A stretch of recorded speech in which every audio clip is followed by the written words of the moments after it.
हरी के बेटी के लेंगे लेंगे गाना गाने वाला मिथुन कुशवाहा यदि पकड़ा जाए तो उसके साथ क्या करना चाहिए, आप लोग कमेंट करके ज़रूर बताइए।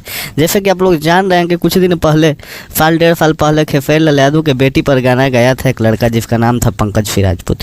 पंकज फिर राजपूत को पकड़ लिया गया और उसे जेल में डाल दिया गया। और इस केस को पूरी तरह से देखे थे खेसारी टीम के सदस्य थे राजीव शर्मा, उन्होंने हैंडल किया था और पंकज फिर के दुर्दशा हो गया। आज तक वो पता ना छूटा या नहीं छूटा लड़का, या छूटा भी तो उसका एल्बम अभी तक ले नहीं आया या नहीं गाना आया। उसके हिट होने का तो चूल उसे था कि खेसारी लाल के बेटी पर गाना गाकर और हिट हो जाए। जैसे कि उन्होंने वो गाना गाया था पंकज फिर खेसारी की बेटी सपनवा में आती है, लेकिन आज फिर वहीं 2 साल डेढ़ साल बाद एक और लड़का ने साहस कर दिया, एक और लड़का ने भोजपुरी गीत संगीत में अजब सा धूमिल करने के लिए एक गाना गा दिया कि खेसारी के बेटी के लेंगे लेंगे। किसी भी लड़की और किसी भी बेटी के लिए ऐसा गाना एकदम सार्वजनिक रूप से खराब है और ऐसा गाना नहीं गाना चाहिए। लेकिन कहीं ना कहीं छोटे छोटे गायकों के हिट होने की चुल रहती है और उन्होंने गा दिया, जिसका नाम है मिथुन चक्रवर्ती, मिथुन कुशवाहा कुछ नाम है,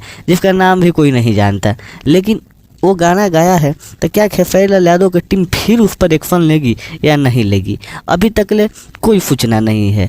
उस समय तो बहुत ही एथी हुआ था और अगड़े थे, लेकिन इस बार ना अखिलेश कश्यप ना विवेक सिंह ना कोई खेसारी टीम के सदस्य साफ चक्कर में ही नहीं है। लेकिन न्यूज़ पर एकदम चल रहा है और आप लोग देख रहे हैं कि खेसारी लाल यादव के बेटी के पर गाना गाने वाले लोगों के तमाम लोगों ने न्यूज़ चलाया है।